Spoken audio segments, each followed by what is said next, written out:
बिस्मिल्लाहिर्रहमानिर्रहीम। खातिन हज़रात, मैं हूँ अख्तर अब्बास और आप सबको मेरा सलाम पहुँचे। हर दूसरे तीसरे घर से कोई ना कोई मुल्क से बाहर गया हुआ है।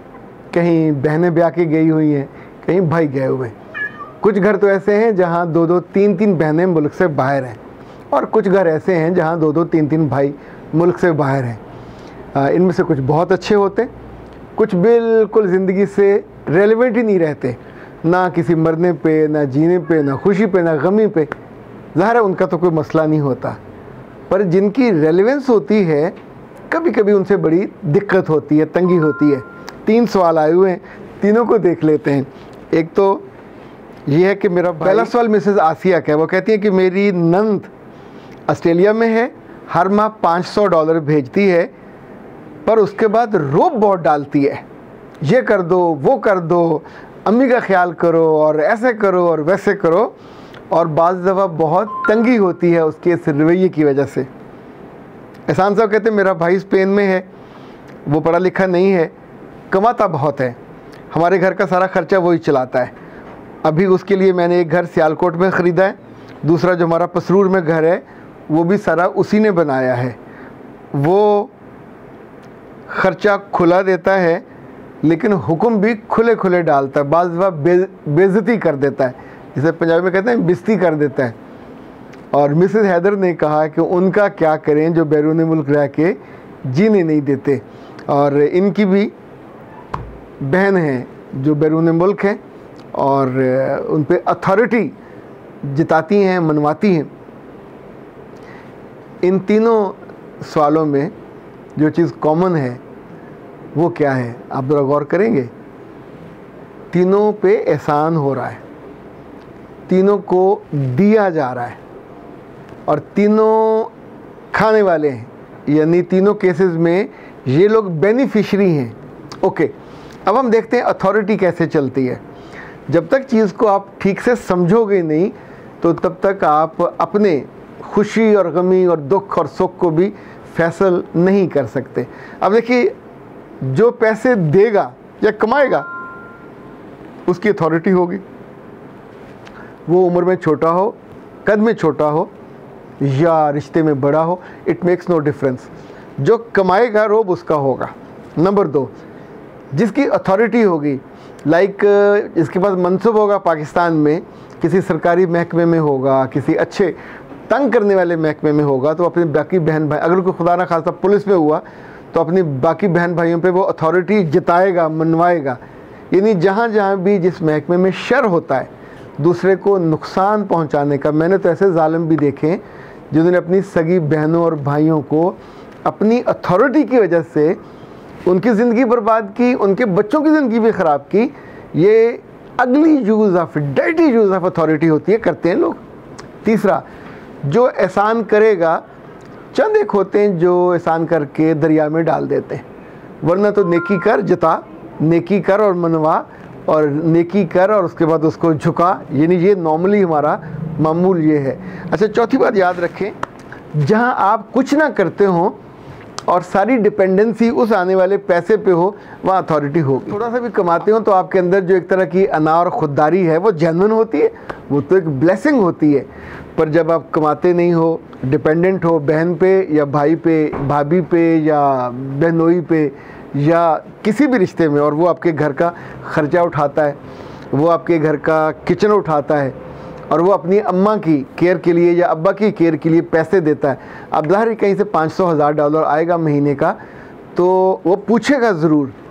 अब 2 चीज़ें हैं, जिसको इनमें से डर है या उन्हें गुस्सा लगता है कि अथॉरिटी हम पे क्यों जिताते हैं, अम्मा अब्बा का क्यों पूछते हैं, तो उनसे लेना बंद कर दीजिए, वो पूछना बंद कर देंगे। जब भी कोई पैसे देगा, थोड़े दे या ज़्यादा दे, लाइक मज़दूर को हम 1000 रुपया देते हैं, 8 घंटे उसकी जान में, यानी अजाब में जान किए रखते हैं कि ये किया कि नहीं किया, वो किया कि नहीं किया, बैठता नहीं है, उठ के खड़े हो, तुमने पानी में और चाय में वक्त ज़ाया, चूँकि आप उन 8 घंटों में 1000 रुपया उसका हिसाब ले रहे होते हैं।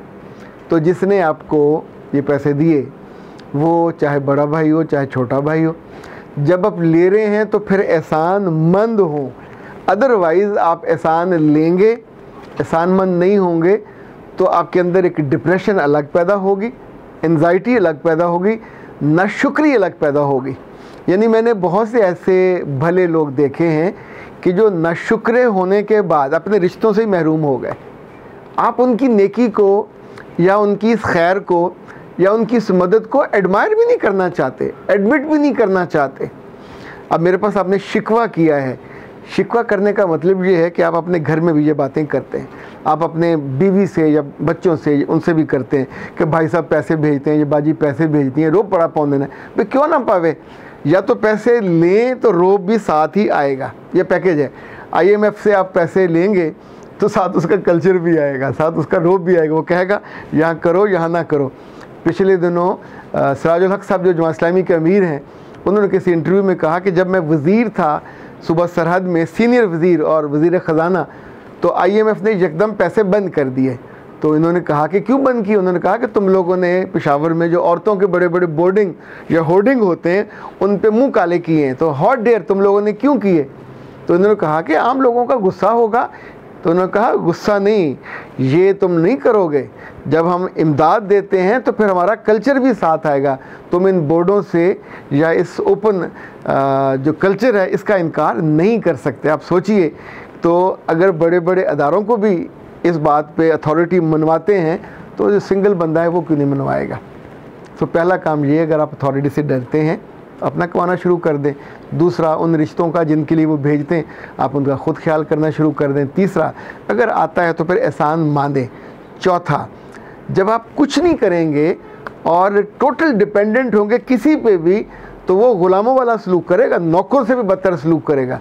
उसके आने पे आपको प्रोटोकॉल भी देना होगा, उसके आगे पीछे फिरना भी होगा, उसके आने पे फिर नींद और सोना और जागना और आपकी मर्ज़ी, चूँकि उसके बाद आप याशी करते हैं, उसके बाद आप अपनी मन मर्ज़ी करते हैं। तो जितने भी लोग जो एहसान लेते हैं और मानते नहीं हैं वो नाखुश होते हैं। जितने भी लोग अपने बहन भाइयों के पैसे लेते हैं, तो क्लैरिटी इस बात पे होनी चाहिए कि जो घर के इस्तेमाल के लिए आया वो घर में इस्तेमाल हो, जो इन्वेस्टमेंट के लिए आया वो इन्वेस्टमेंट पे होगा, जो आप चीज़ ख़रीदोगे वो उसकी होगी, उस पर ना फिर जलिए कुड़िए कि, और ये नाइंसाफ़ी भी मत कीजिए। अब उसने वहाँ औखे सौखे होकर कमाया है, कोई घर बनाया है, प्लॉट लिया है, तो बराह करम फिर अपने बहन भाइयों में बैठ के, ये बहुत ही नादानी होगी, ये बहुत ही गलत बात होगी, नाशुक्री भी होगी और आपको ये मीननेस की तरफ ले जाएगी। अंदर से आप सड़ेंगे, जलेंगे, कुड़ेंगे। खुद तो हाथ नहीं हिला रहे, मुफ्त में खा रहे हैं, और वो हाथ हिला के कमा के अपनी कुछ इन्वेस्टमेंट कर रहा है। अब उसमें बदयांती नहीं करनी, उसमें ज़्यादती नहीं करनी कि दूर बैठा है, चूँकि वो तो दूर बैठा है, मेरा रब तो दिलों के करीब है, आपकी नीयत को भी जानता है, आपकी बदयांती खुदा ना खासा अगर करो उसको भी जानता है। तो ये नहीं करना। जो एहसान करे या लो या ना लो, नहीं लोगे तो कोई अथॉरिटी नहीं है, जब लोगे तो अथॉरिटी है। इसी तौर पे एक आखिरी अथॉरिटी होती है मोहब्बत की।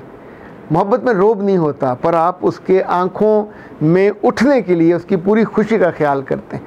एक अथॉरिटी होती है डर की और खौफ की, जिसमें छिन जाने का खौफ होता है, रिश्ता छिन जाने का, मोहब्बत छिन जाने का या पैसे छिन जाने का। उसमें भी अथॉरिटी अगले बंदे की बड़ी तगड़ी होती है।